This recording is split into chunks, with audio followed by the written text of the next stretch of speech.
Assalamualaikum warahmatullahi wabarakatuh. Perkenalkan, nama saya Nurul Qodaria, NPM 1804041122 dari jurusan Ekonomi Syariah. Dalam video ini saya akan memaparkan materi tentang makro dan mikroekonomi, tafsir ayat dan hadis ekonomi, dan manajemen keuangan syariah. Video ini guna untuk memenuhi tugas ujian komprehensif keprodian. Yang pertama yaitu mikro dan makroekonomi. Yang A, rancang bangun ekonomi mikro. Rancang bangun ekonomi mikro Islam terdiri atas atap, tiang, dan landasan ekonomi Islam yang bersumber dari Al-Quran dan hadis yang dikaji oleh para cendekiawan, memiliki karakteristik rancang bangun dan tujuan yang berbeda dengan sistem ekonomi lainnya. Rancang bangun ekonomi mikro Islam adalah ilmu yang membahas tentang tata cara, teknis, dan usul manusia dalam memenuhi kebutuhan primer, sekunder, dan tersier. B. Perbandingan ekonomi mikro konvensional dan Islam. Perbandingan dapat dilihat dari 1. Pengertiannya. Ekonomi mikro Islam adalah segala sesuatu berbasis aturan dan cara Islam, dan konvensional adalah ilmu yang mempelajari perekonomian yang menekankan pada kebebasan dan menggunakan sistem perekonomian berbasis pada era global. 2. Perbedaan prinsip. Ekonomi mikro Islam berprinsip pada global oriented disiplin, yakni lebih luas.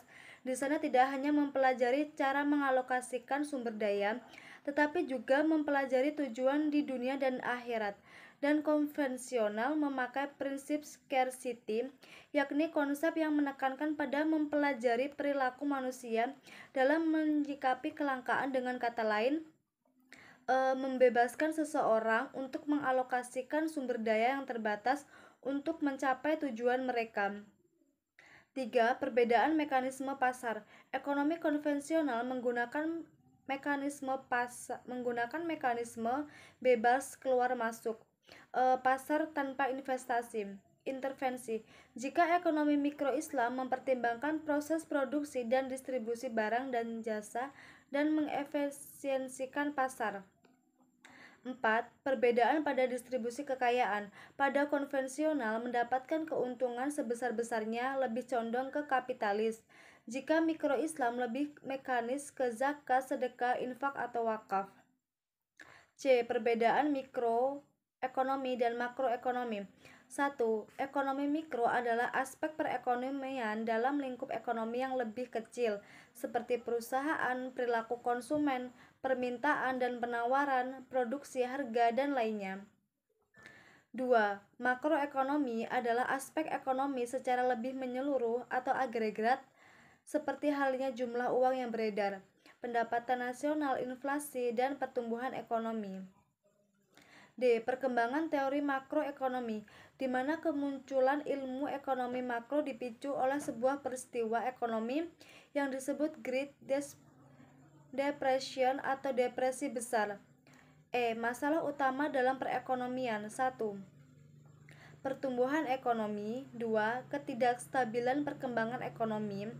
3. Masalah pengangguran. 4. Masalah inflasi. 5. Masalah kemiskinan dan pemerataan distribusi.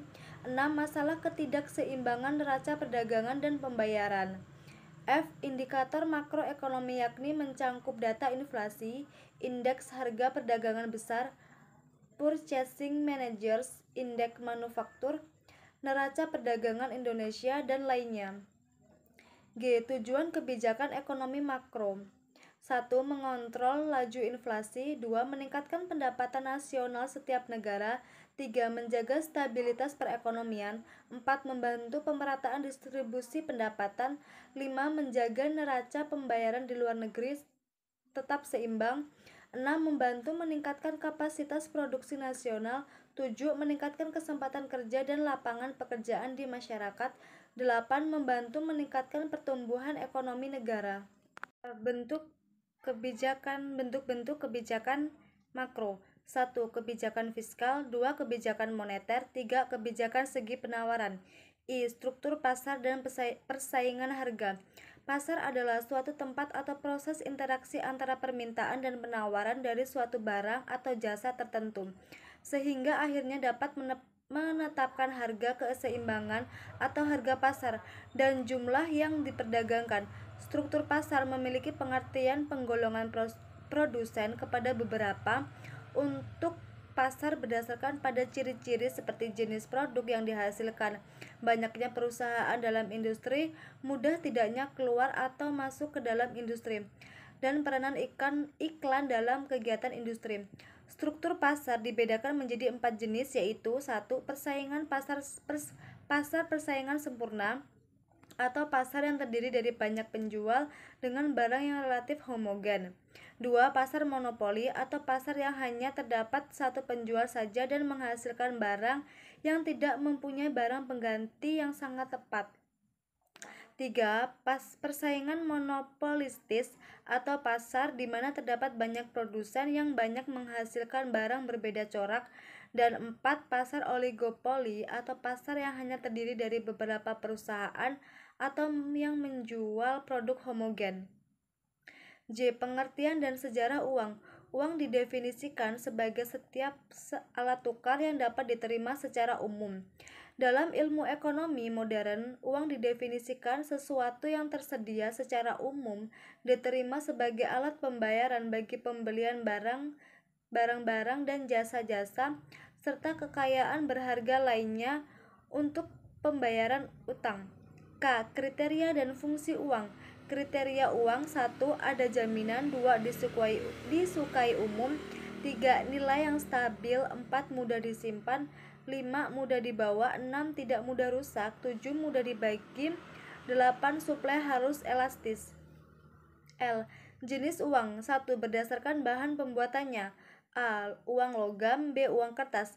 2. Berdasarkan nilainya. Uang penuh. Uang tanda. 3. Berdasarkan lembaga atau badan pembuatannya.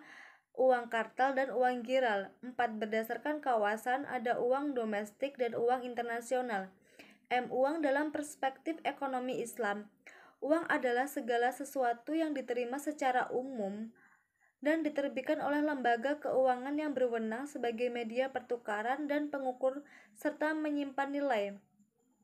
N. Teori permintaan uang dalam ekonomi konvensional. Dalam konvensional, uang tidak hanya berfungsi sebagai alat tukar yang sah, melainkan juga sebagai komoditas. O. Kebijakan ekonomi konvensional dalam mengatasi inflasi. 1. Kebijakan moneter. 2. Kebijakan fiskal. 3. Kebijakan non-moneter dan non-fiskal. P. Inflasi dalam perspektif ekonomi Islam yakni dibagi menjadi 2 berdasarkan sebabnya, yaitu natural inflation dan human error inflation. Q. Berdasarkan ekonomi Islam dalam mengatasi inflasi yakni reformasi terhadap sistem moneter menghubungkan antara kuantitas peredaran uang dengan kuantitas produksi, mengarahkan belanja dan melarang sikap berlebihan, menjaga penimbunan barang komoditas dan meningkatkan produksi. R. Perekonomian dengan kebijakan fiskal. Perekonomian tiga sektor adalah perekonomian terdiri dari atas 3 pelaku ekonomi, yaitu rumah tangga, perusahaan, dan pemerintah. S. Perekonomian terbuka atau perekonomian 4 sektor pada sistem ekonomi konvensional. Pada sistem ekonomi konvensional, perekonomian terbuka adalah suatu sistem ekonomi yang melakukan kegiatan ekspor dan impor dengan negara lain di dunia karena kegiatan ekspor dan impor merupakan bagian yang penting dalam perekonomiannya. T. Definisi dan konsep kebijakan moneter, yakni keputusan yang diambil oleh pemerintah dalam rangka menunjang aktivitas ekonomi melalui berbagai hal yang berkaitan dengan penetapan jumlah peredaran uang di masyarakat. U. Kebijakan moneter dalam ekonomi Islam harus bebas dari unsur riba dan bunga bank. V. Manajemen moneter Islam yakni terciptanya stabilitas permintaan dan terarahnya permintaan akan uang kepada tujuan yang penting dan produktif. W. Definisi dan konsep kebijakan fiskal. Kebijakan fiskal adalah kebijakan pemerintah yang dilakukan dengan mengatur penerimaan dan pengeluaran pemerintah dalam rangka menjaga kegiatan ekonomi sesuai yang diinginkan atau agar kondisi ekonomi menjadi lebih baik. 2. Tafsir dan hadis ekonomi. A. Penggolongan pembiayaan berdasarkan akad jual beli bagi hasil dan sewa. yaitu murabahah. Akad jual beli ini secara tegas menyebutkan harga jual, keuntungan yang disepakati oleh jumlah dan jenis produk diperjelas secara detail oleh pihak penjual dan pembeli.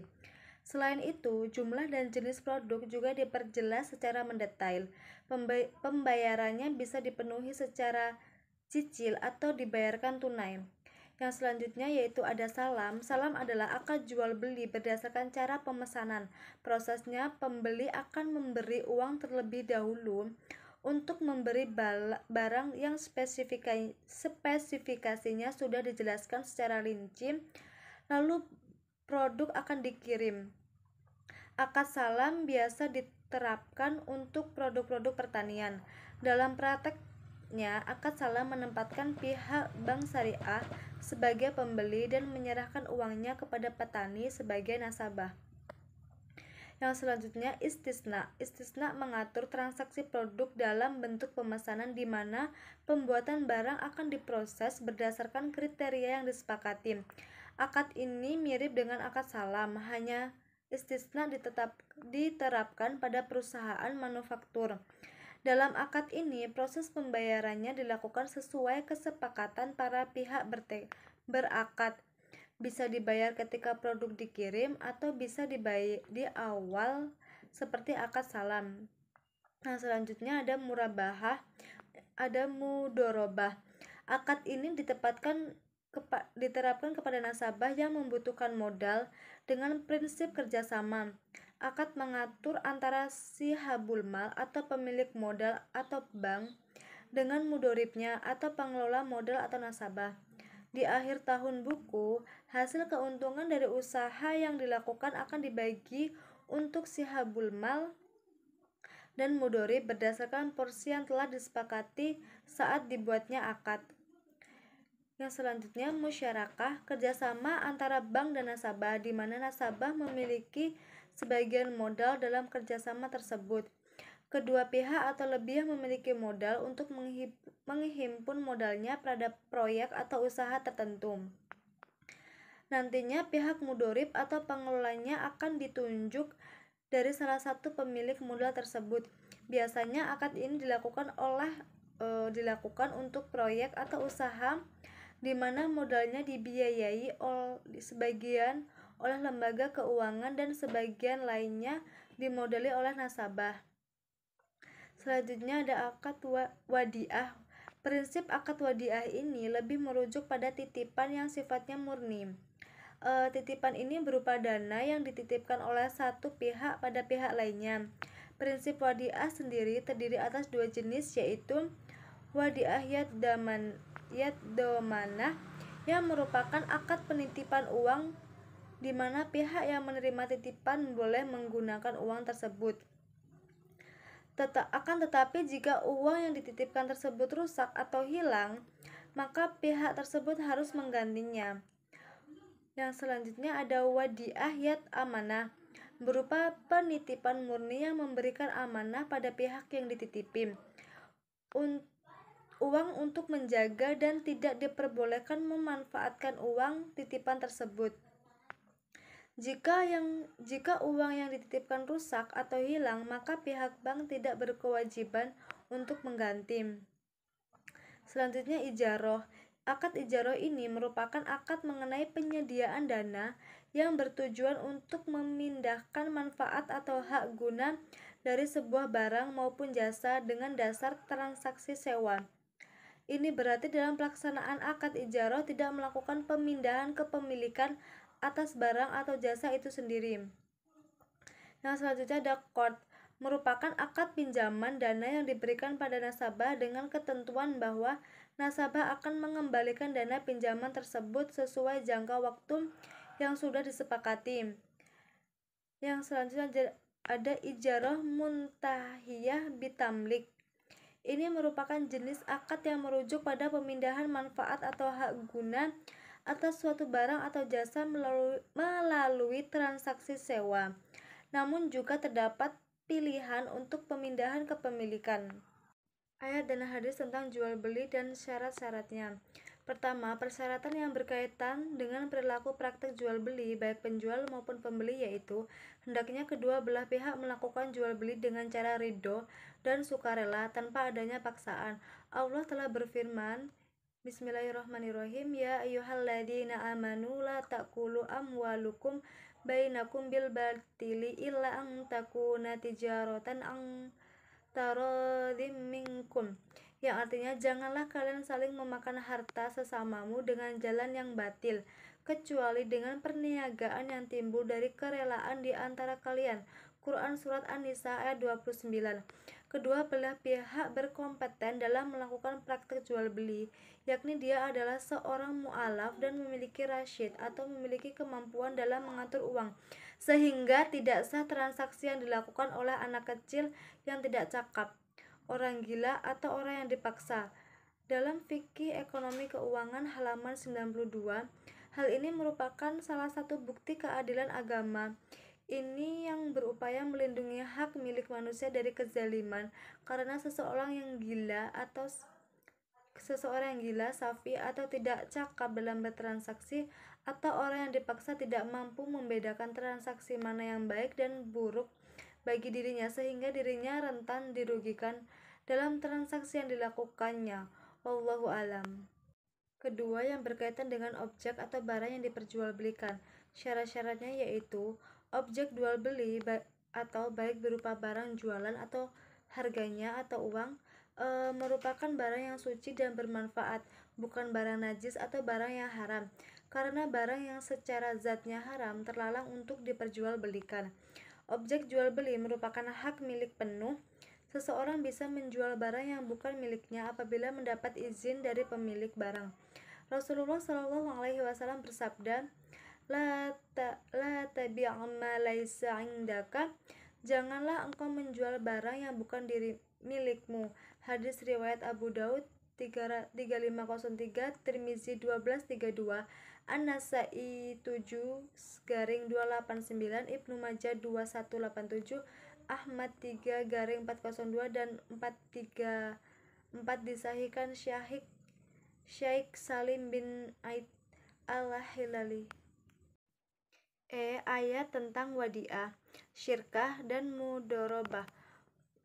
Ayat tentang wadiah yaitu dijelaskan dalam Quran Surat An-Nisa ayat 58 yang berbunyi, Bismillahirrahmanirrahim, Innallaha ya'murukum an tu'addul amanati ila ahliha wa idha hakamtum bainan nasi an tahkumu bil 'adl innallaha ni'ma ya'idukum bihi innallaha kana sami'an basira.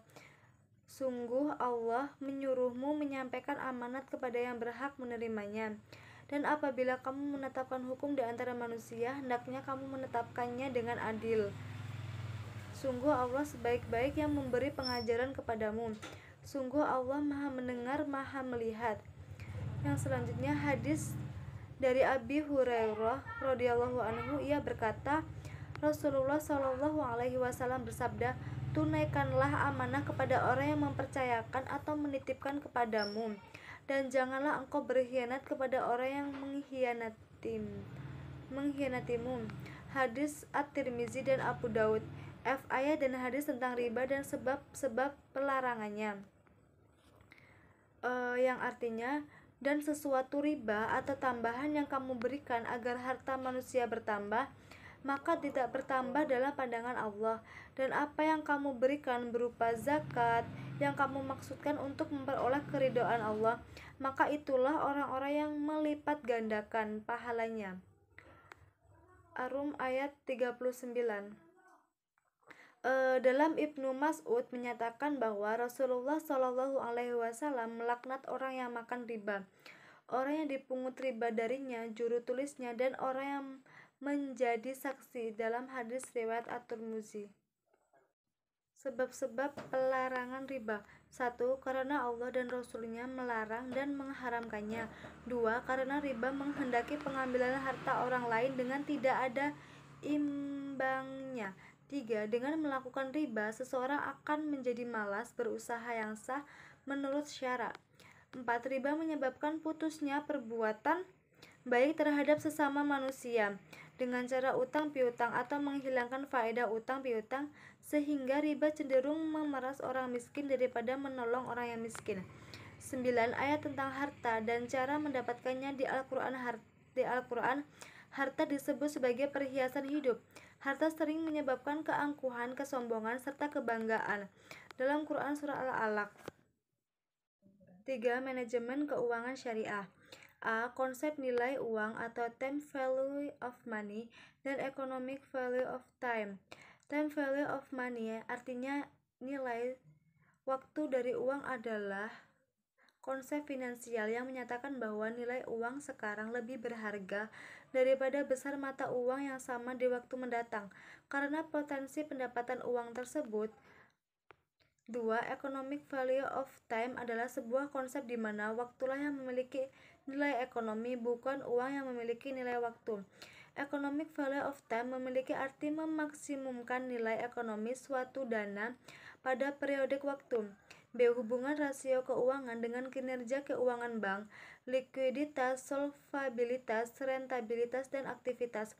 1. Likuiditas adalah kemampuan suatu perusahaan dalam memenuhi kewajiban jangka pendek yang dimilikinya pada saat jatuh tempo, atau kemampuan seseorang atau perusahaan untuk memenuhi kewajiban atau utang yang segera harus dibayar dengan harta lancarnya. 2. Solvabilitas adalah rasio keuangan yang mengukur kemampuan perusahaan untuk memenuhi semua kewajiban, baik utang jangka pendek maupun utang jangka panjangnya. Solvabilitas menunjukkan kemampuan perusahaan untuk melunasi seluruh utang yang ada dengan menggunakan seluruh aset yang dimilikinya. 3. Rasio rentabilitas bertujuan untuk mengetahui kemampuan bank dalam menghasilkan laba selama periode tertentu, juga bertujuan untuk mengukur tingkat efektivitas manajemen dalam menjalankan operasional perusahaannya. 4. Rasio aktivitas adalah rasio yang mengukur seberapa efektif perusahaan dalam memanfaatkan sumber daya yang ada padanya. Semua rasio aktivitas ini melibatkan perbandingan antara tingkat penjualan dan investasi pada berbagai jenis aktiva. C. Return, resiko, dan portofolio investasi. 1. Return adalah tingkat keuntungan yang diperoleh oleh investor dalam melakukan investasi. 2. Resiko adalah bahayanya akibat atau konsekuensinya yang dapat terjadi akibat sebuah proses yang sedang berlangsung atau kejadian yang akan datang. Dalam berinvestasi, resiko dapat diartikan suatu potensi kerugian yang timbul karena perolehan hasil investasi yang diharapkan tidak sesuai dengan harapan. 3. Portofolio adalah sekumpulan investasi yang dipunyai oleh perusahaan ataupun korporasi tertentu. Portofolio biasanya menggambarkan bahwa sebuah perusahaan merupakan salah satu atau bagian dari sebuah investasi tertentu. Portofolio sendiri dibuat untuk mengurangi resiko yang mungkin terjadi dalam sebuah investasi. D. Surat berharga.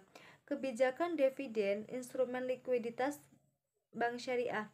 1. Surat berharga atau commercial paper adalah sekuritas dalam pasar uang yang diterbitkan oleh bank berkapitalisasi besar serta perusahaan. Biasanya instrumen ini tidak digunakan sebagai investasi jangka panjang, melainkan hanya sebagai pembelian inventaris atau pengelolaan modal kerja. 2. Kebijakan dividen merupakan kebijakan yang menentukan apakah laba yang diperoleh perusahaan akan digunakan untuk membayar dividen atau untuk investasi kembali dalam aset operasi. Sekuritas dalam membeli obligasi sehingga dapat mendorong pertumbuhan perusahaan. 3. Instrumen likuiditas bank syariah. Adapun yang harus dilakukan bank agar senantiasa dapat tetap liquid yaitu: A. Memiliki primary reserve atau cadangan primer, yaitu dalam kas atau saldo yang ada pada Bank Indonesia atau bank lain. B. Memiliki secondary reserve, yaitu cadangan yang berfungsi sebagai penyangga primary reserve ditanam dalam bentuk investasi jangka pendek. C. Mempunyai akses ke pasar uang. E. Manajemen resiko pada bank syariah atau jenis resiko pembiayaan bank. Prinsip 5C dalam analisis pembiayaan, monitoring, dan pengawasan. Pembiayaan berdasarkan manajemen resiko. 1. Jenis resiko pembiayaan bank. A. Resiko kredit, yaitu resiko akibat kegagalan nasabah atau pihak lain dalam memenuhi kewajiban kepada bank sesuai dengan perjanjian yang disepakati.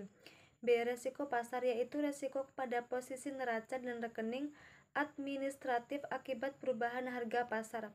Antara lain resiko berupa perubahan nilai dari aset yang dapat diperdagangkan atau disewakan. C. Resiko likuiditas, yaitu resiko ketidakmampuan untuk memenuhi kewajiban yang jatuh tempo dari sumber pendanaan arus kas dan atau dari aset likuid berkualitas tinggi yang dapat digunakan tanpa mengganggu aktivitas dan keuangan bank. D. Resiko operasional, yaitu resiko kerugian yang diakibatkan oleh proses internal yang kurang memadai. Kegagalan dalam kesalahan pada proses internal. E. Resiko hukum, yaitu resiko akibat tuntutan atau hukum dan atau kelemahan aspek yuridis. F. Resiko reputasi, yaitu resiko akibat menurunnya tingkat kepercayaan stakeholder yang bersumber dari persepsi negatif terhadap bank. G. Resiko strategi, yaitu resiko akibat ketidaktepatan dalam pengambilan dan atau pelaksanaan suatu keputusan strategik serta kegagalan dalam mengantisipasi perubahan lingkungan bisnis. H. Resiko kepatuhan, yaitu resiko akibat bank tidak mematuhi dan atau tidak melaksanakan peraturan perundang-undangan dan ketentuan yang berlaku serta prinsip syariah. I. Resiko imbal hasil, yaitu resiko akibat perubahan tingkat imbal yang dibayarkan bank kepada nasabah karena terjadi perubahan tingkat imbal hasil yang diterima bank dari penyaluran dana. Resiko investasi, yaitu akibat bank ikut menanggung kerugian usaha nasabah yang dibiayai dalam pembiayaan berbasis bagi hasil. 2. Prinsip 5C dalam analisis pembiayaan, yaitu A. Karakter, yaitu kepribadian dan watak calon debitur. C. Capacity, yaitu kemampuan nasabah untuk melunasi pembiayaannya.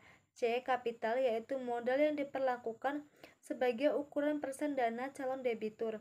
D. Kolateral, yaitu akunan atau jaminan yang digunakan sebagai alternatif jaminan. E. Condition of economy, yaitu kondisi ekonomi calon debitur. 3. Monitoring dan pengawasan pembiayaan berdasarkan manajemen resiko. Selain menggunakan metode 5C sebelum memberikan pembiayaan kepada debitur, yang harus dilakukan adalah melakukan pengamatan langsung atau observasi oleh manajemen, melihat sendiri bagaimana caranya para petugas operasional melakukan tugasnya dan melalui laporan baik lisan maupun tulisan dari para penyelia yang sehari mengawasi secara langsung kegiatan tersebut. Demikian materi yang dapat saya sampaikan, kurang lebihnya saya mohon maaf dan saya akhiri. Wassalamualaikum warahmatullahi wabarakatuh.